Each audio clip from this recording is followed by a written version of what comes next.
राष्ट्रपति का चुनाव कैसे होता है, सिंगल ट्रांसफरेबल वोटिंग सिस्टम क्या होता है, प्लस प्रेजेंट में कौन से नंबर के प्रेसिडेंट हैं और इलेक्टोरल कॉलेज में कौन कौन से जो मेंबर है वो पार्टिसिपेट करते हैं राष्ट्रपति के चुनाव में। पूरी कहानी समझने वाले हैं, कैसे होता है एग्जाम्पल से समझेंगे राष्ट्रपति का चुनाव। चलिए स्टार्ट करते हैं आज का एपिसोड। हमारे भारत में पॉलिटी में दो टर्म यूज किए जाते हैं, एक डी ज्यूरे और दूसरा डी फैक्टो। क्या होता है इसका मतलब? डी ज्यूरे का मतलब हो गया हेड ऑफ द स्टेट, जिन्हें हम प्रेसिडेंट भी कहते हैं, राष्ट्रपति भी कहते हैं। डी फैक्टो का मतलब हो गया कि हेड ऑफ द गवर्नमेंट, जो कि प्राइम मिनिस्टर को इंडिकेट करते हैं। अब हमारे इंडिया में जो राष्ट्रपति का चुनाव होता है वो इलेक्टेड होता है, और वही दूसरी तरफ हम कंपेयर करें ब्रिटेन के जो राष्ट्रपति है वो मोनार्क सिस्टम को फॉलो करते हैं।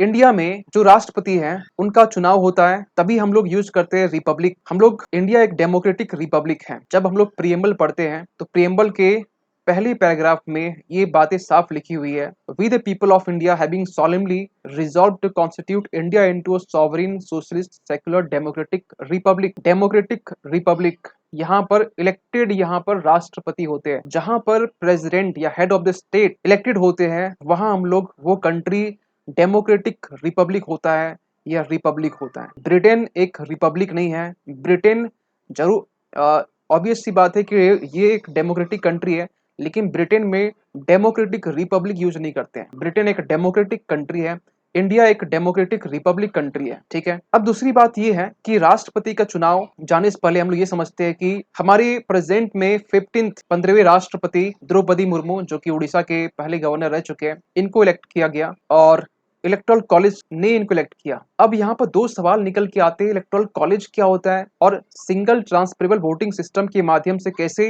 राष्ट्रपति का चुनाव होता है। दोनों को समझते हैं, और दोनों को समझने के लिए सबसे पहले हम ये समझते हैं कि हमारा जो पार्लियामेंट है, हमारा जो सांसद है, सांसद के 3 अंग हैं। अब वो 3 अंग कौन कौन से हैं? देखिए, अगर हम बात करते हैं पार्लियामेंट के, तो पार्लियामेंट बना हुआ लोकसभा, राज्यसभा, प्रेसिडेंट। और प्रेसिडेंट इसलिए भी इनका जो इलेक्शन है, जो चुनाव है, वो महत्वपूर्ण हो जाता है।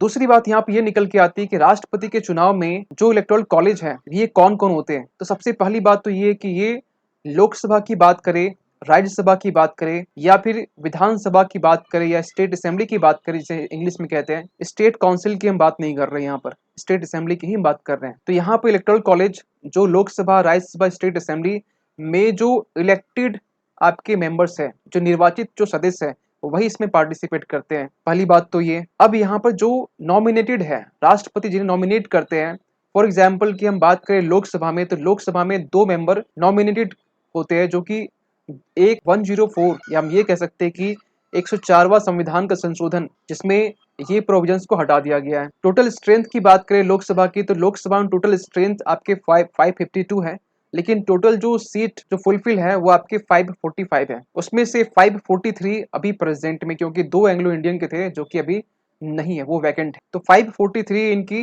टोटल कैपेसिटी होगी। ये 543 लोकसभा से ये आपके इलेक्टोरल कॉलेज कहलाएंगे। दूसरी बात यहाँ पर ये निकल के आती है कि यहाँ पर राज्यसभा में टोटल जो स्ट्रेंथ है ये 250 है। 250 में से राष्ट्रपति 12 को नॉमिनेट करते हैं, तो ये 12 इलेक्टोरल कॉलेज के ये पार्ट नहीं होते हैं, और ये जो 12 होते हैं इसमें ये नॉमिनेटेड होते हैं और इन ये वैकेंट सीट नहीं होती। सबसे पहली बात तो 233 यहाँ हो गए और 543 यहाँ हो गए, तो टोटल कुल मिलाकर 776 निकल के आते हैं आपके लोकसभा और राज्यसभा से। तो ये नंबर याद रखिएगा। विधानसभा की ओर चलते हैं। अभी हम वोटिंग की वैल्यू निकाली नहीं है, वोटिंग की वैल्यू हम आते हैं। पहले हम ये निकाल लेते हैं कि इलेक्टोरल कॉलेज में कितने नंबर होते हैं, है ना, ताकि आपको एक आइडिया लग सके। वही हम बात करें आपके विधानसभा की, तो फॉर एग्जाम्पल हम लेते हैं कि उत्तर प्रदेश में टोटल जो आपके एमएलए का जो नंबर है इलेक्टेड की हम बात कर रहे हैं, ये 403 है। अब ये 403 और इसी तरीके से जितने भी स्टेट्स है और जहां जहां असेंबली है, बहुत सारी यूटीज भी है, बहुत सारी नहीं बोले, दिल्ली और पुडुचेरी है, यहाँ पर असेंबली है,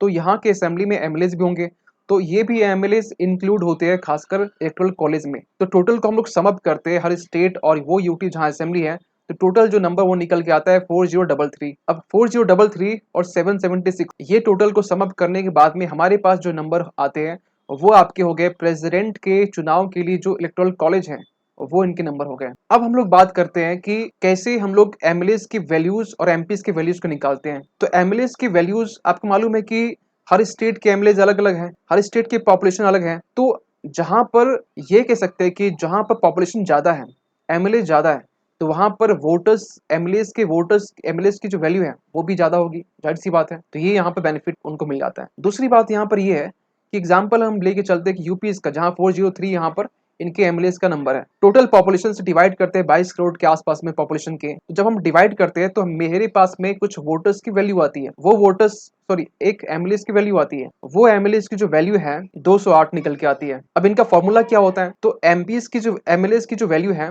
टोटल जो पॉपुलेशन है divided by total MLAs into 1/1000। तो हमारे पास में 208 जो है एक वोट एमएलएस की वैल्यू निकल के आती है। इसी तरीके से 208 को 403 से मल्टीप्लाई करेंगे तो टोटल जो एमएलएस इनकी वैल्यू निकल के आती है, तो इनकी वैल्यू निकल के आती है 83,824। एग्जाम्पल और ले लेते हैं, सिक्किम का एग्जाम्पल है, जहां पर टोटल जो आपके एमएलएस है वो आपके 32 है, और वहां की पॉपुलेशन से डिवाइड करने के बाद में हमारे पास जो वैल्यू आती है वो 7 आती है। अब वो इंटू करेंगे हम लोग तो हमारे पास में एक नंबर आता है 224। इसी तरीके से टोटल जो आपके स्टेट्स है, यहाँ पे एमएलएस के वैल्यूज को काउंट करने के बाद में जो हमारे पास हर एमएलएस टोटल एमएलएस की वैल्यू निकल के आती है सम अप करने के बाद में, तो वो वैल्यू आपकी 5,43,301 आता है, 5,43,231, यानी 5,43,231। अब एमपी की हम बात करते हैं उनकी वैल्यूज की। तो टोटल एमपी 776 हम बात कर चुके हैं। टोटल जो आपके जो एमएलएस है 4033 है। अब आपको मालूम है कि टोटल जो आपके एमएलएस हैं और टोटल आपके जो एमपीज हैं, ये डिवाइड करने के बाद में जो भी नंबर आते हैं, जो भी नंबर आएंगे वो क्या होगा, इनकी वोटर्स की वैल्यू होगी, एमपीज के वोटर्स की वैल्यू होगी, है ना। और इनको फिर मल्टीप्लाई कर देंगे, टोटल आपके 776 है, जो ये भी नंबर कुछ 5 लाख के करीब ही निकल के आता है, और वो नंबर है 5,43,200। अब दोनों को समअप करते हैं, एमएलएस की वैल्यूज एमपीज की वैल्यूज, तो वो निकल के आता है 10,86,431। अब ये आपके टोटल आपके हो गए एमपीज और एमएलएस की वैल्यूज। अब यही वैल्यूज जो राष्ट्रपति का चुनाव होता है यही डिस्ट्रीब्यूट होगा। अब ये चुनाव कैसे होता है, तो चुनाव के लिए अब बात करते हैं। तो चुनाव आपका होता है सिंगल ट्रांसफरेबल वोटिंग सिस्टम के माध्यम से। इसमें क्या होता है, इसमें प्रेफरेंस दी जाती है, और इसके ही पहले क्या होता है कि जो भी कैंडिडेट होते हैं राष्ट्रपति के, उनके लिए भी 100 आपके सपोर्टर्स चाहिए, उसमें से 50 सपोर्टर्स जो कि आपको प्रपोज करेंगे, वो वाला प्रपोज नहीं, ठीक है, और सेकेंडर होते हैं जो कि 50 वो आपको सपोर्ट करेंगे। तो टोटल मिला के आपके 100 आपके हो जाते हैं सपोर्टर्स, यानी कि आप राष्ट्रपति बनेंगे तो आपको टोटल एमएलएस एमपीज कुल मिलाकर आपको 100, ये आपकी लोकसभा सभा कहीं से भी हो सकते हैं, टोटल आपको 100 करने से मतलब है। और ये करने के बाद में जब वोटिंग होती है तो वोटिंग आपका बैलेट पेपर के माध्यम से होता है।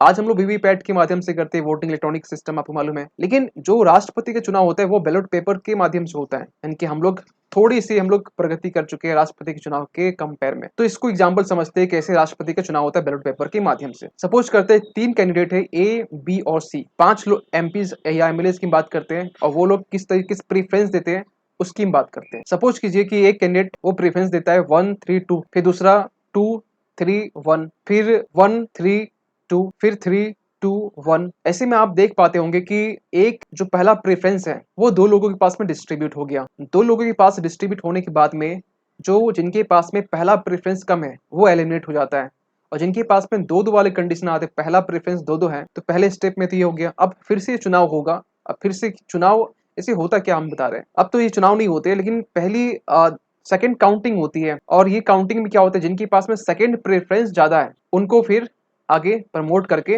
राष्ट्रपति चुन लिया जाता है। ऐसा कब हुआ है, वीवी गिरी के टाइम में, वीवी गिरी जब राष्ट्रपति बने थे उनके टाइम में यही सिचुएशन खड़ी हो गई थी, प्रेफरेंस इक्वल थे, तो उनके टाइम में राष्ट्रपति जो वोटर्स थे, वैल्यूज बोल सकते हैं, दोनों के इक्वल। तो इस तरीके से राष्ट्रपति का चुनाव होता है। आई होप कि ये जो पूरी राष्ट्रपति की जो इलेक्शन जो सिस्टम है आपको समझ में आया होगा। तो मिलते हैं हम लोग नेक्स्ट एपिसोड में, तब तक के लिए थैंक यू सो मच।